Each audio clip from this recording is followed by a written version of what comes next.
后依次酝酿准备虚无发射。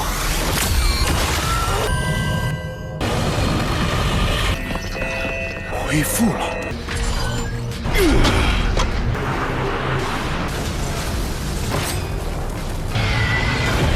将华府基地时，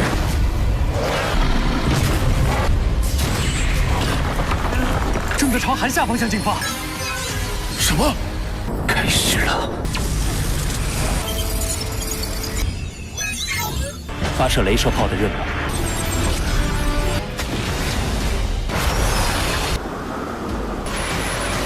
正处于黑夜当中。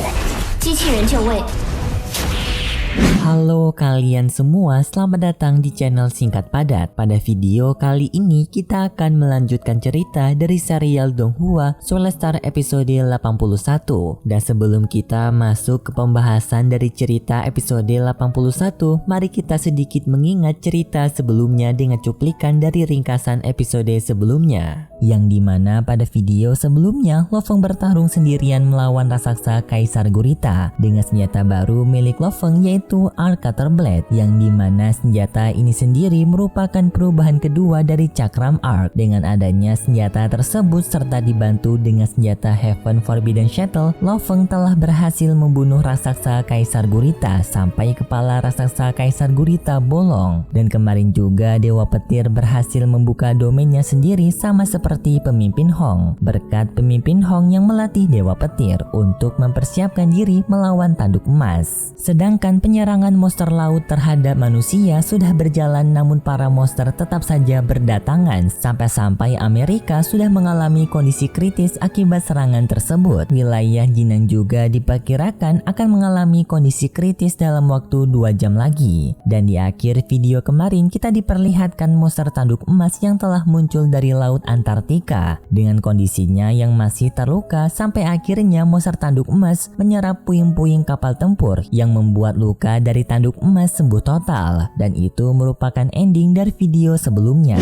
Sebelum itu, bagi kalian yang belum subscribe channel Singkat Padat, pastikan untuk subscribe terlebih dahulu, karena hanya 20% dari kalian yang subscribe channel ini. Yuk bantu naikin angka persentase subscriber dengan tekan tombol subscribe serta like juga. Mimin akan sangat berterima kasih. Dan jika sudah, mari sekarang kita melanjutkan cerita terbaru kali ini. Cerita ini berlanjut dengan diperlihatkan semua pejuang di dunia yang terkejut mendengar kemunculan Tanduk Emas kembali. Mereka semua yang mendengar itu hanya bisa pasrah akan kedatangan Tanduk Emas. Dan sekarang Tanduk Emas sedang berada di Amerika, tepatnya berada di kota Washington, yang sedang diawasi oleh Mo Henderson. Mo Henderson dengan pasrah hanya bisa melihat monster Tanduk Emas datang ke negaranya untuk kedua kalinya.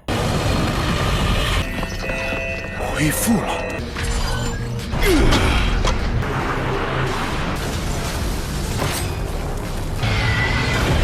将华府基地时， Tetapi tidak lama kemudian monster Tanduk Emas langsung pergi dari sana dengan kecepatan tinggi menuju wilayah Hansia. Seluruh monster di dunia langsung merespon kemunculan monster Tanduk Emas dengan mereka semua yang semakin mengganas menyerang wilayah manusia. 正在朝韩夏方向进发。什么？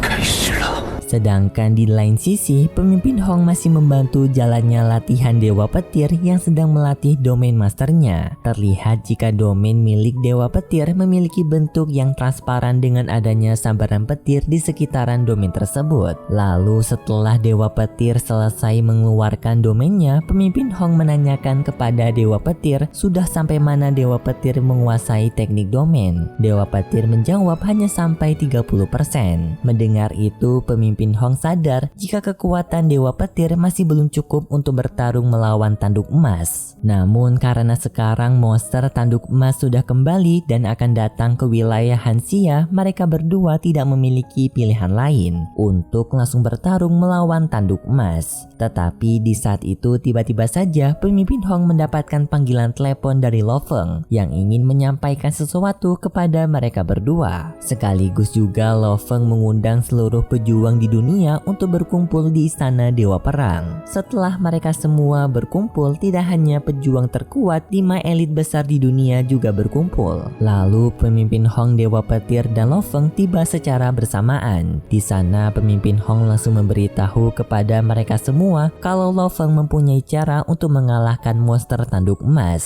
Dan Lo Feng pun diminta oleh pemimpin Hong untuk menjelaskan bagaimana caranya. Di sana Lo Feng memberitahu jika ia telah menemukan senjata laser pemusnah monster bintang tingkatan 6 yang telah ia temukan di reruntuhan kuno 12. Komandan Jiayi yang melihat senjata laser tersebut bertanya kepada Lo Feng seberapa kuat tingkatan dari senjata meriam laser itu. Babata membantu memberikan jawaban kepada Lo Feng dengan memberitahu jika senjata laser tersebut berada di tingkatan B6.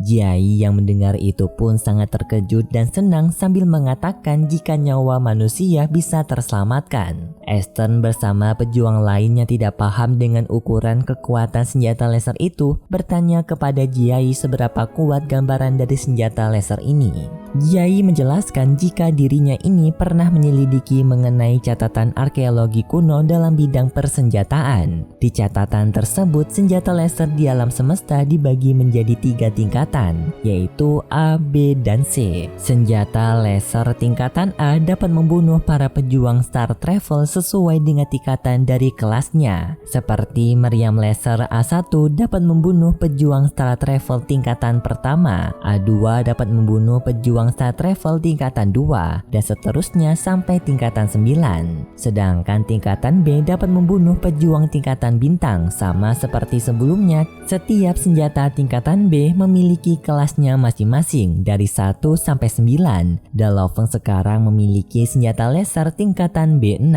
yang artinya senjata ini dapat membunuh pejuang bintang tingkatan 6. Mohidersen yang mendengar itu kebingungan karena senjata laser yang ditunjukkan oleh Lo Feng hanya memiliki ukurannya tidak terlalu besar jika dibandingkan dengan senjata laser milik mereka. Apakah dengan ukuran tersebut mereka bisa membunuh tanduk emas, kata Mohidersen. Lo Feng menjawab walaupun monster tanduk emas memiliki ukuran yang besar, namun kepalanya memiliki ukuran yang kecil. Jika senjata laser ini ditembakkan ke arah kepalanya, maka kepala monster tanduk emas akan hancur seketika dan mereka akan berhasil membunuh tanduk emas. Semua orang yang mendengar kabar ini pun sangat senang karena masih ada cara lain untuk mengalahkan tanduk emas setelah sebelumnya mereka gagal dengan rencana bom nuklir. Termasuk pemimpin Hong yang senang memberikan pujian kepada Lo Feng. Lo Feng yang mendengar itu ingin mengucapkan terima kasih atas pujian pemimpin Hong. Namun tak disangka di saat itu pemimpin Hong ingin Lo Feng memanggil dirinya dengan sebutan saudara. Sama seperti Dewa Petir,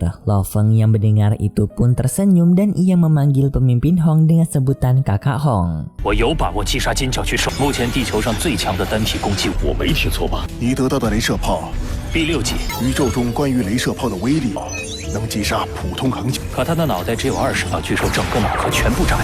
谢谢你，红哥。 Kemudian orang-orang yang berada di rapat tersebut meminta kepada Lo Feng untuk mengeluarkan senjata itu karena mereka ingin melihatnya. Lo Feng menjawab untuk menunggu sebentar lagi karena senjata laser tersebut sekarang masih dipersiapkan oleh Babata. Namun di saat yang bersamaan mereka mendapatkan laporan jika monster tanduk emas sedang terbang dengan kecepatan tinggi menuju wilayah Hanxia. Lo Feng meminta kepada Babata untuk mempercepat persiapan senjata laser. Yang sekarang Babata juga sedang terburu-buru mempersiapkan tahap akhir dari senjata laser itu. Hitungan mundur selama 8 menit yang menjadi perkiraan jika monster tanduk emas akan sampai di wilayah Hanxia pun dimulai. Untungnya dalam waktu 2 menit Babata telah menyelesaikan data akhir dari senjata meriam laser, yang artinya sekarang senjata laser telah siap untuk digunakan. Lalu Lo Feng menunjukkan senjata laser bersama dengan robot Yizurium hitam, yang dimana senjata laser tersebut akan ditembakkan melalui robot Yizurium hitam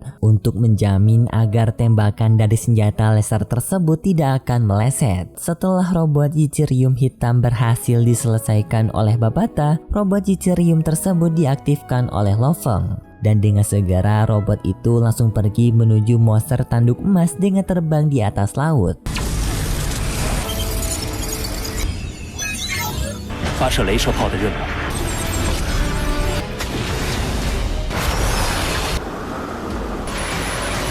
正处于黑夜当中。机器人就位。 Singkat cerita, robot Yttrium hitam sampai di tempat penembakannya. Ia langsung berhenti di atas udara dan memulai pengisian energi dari senjata meriam laser. Sedangkan monster tanduk emas sekarang sebentar lagi akan sampai di hadapan dari robot Yttrium hitam. Setelah monster tanduk emas sudah menampakkan dirinya dan juga pengisian senjata meriam laser telah penuh, robot Yttrium hitam menembakkan senjata laser itu tepat ke arah kepala tanduk emas. Kepala dari tanduk emas langsung termakan oleh tembakan laser, dan daya jangkau dari senjata laser itu sampai menembus ruang angkasa. 好，1次酝酿准备，修，发射。 Akibat tembakan dari senjata laser, monster tanduk emas terjatuh dari atas udara dan kepalanya menyisakan sebuah lubang yang besar dari bekas tembakan senjata laser. Semua pejuang yang melihat monster tanduk emas sudah tidak bergerak lagi berpikir jika mereka telah berhasil membunuh tanduk emas, dan mereka pun dengan segera langsung merayakan keberhasilan tersebut dengan gembira. Namun hanya pemimpin Hong yang masih melihat monster tanduk emas itu melalui siaran langsung dengan perasaan tidak enak. Dan setelah itu pun cerita dari serial Donghua Soulstar episode 81 bersambung. Jadi bagaimana, apakah kalian berpikir jika monster tanduk emas telah terbunuh atau masih hidup? Jika kalian ingin tahu jawabannya, mari kita sama-sama menunggu episode selanjutnya di hari Rabu minggu depan. Tetapi bagi kalian yang tidak sabar, seperti biasa bisa tunggu konten spoiler dari Mimin. Kalau gitu terima kasih buat kalian semua yang sudah menonton video ini sampai akhir. Jika kalian suka dengan video kali ini bisa beri like serta subscribe, dan sampai jumpa di video selanjutnya. See ya! 好，1次酝酿准备，修。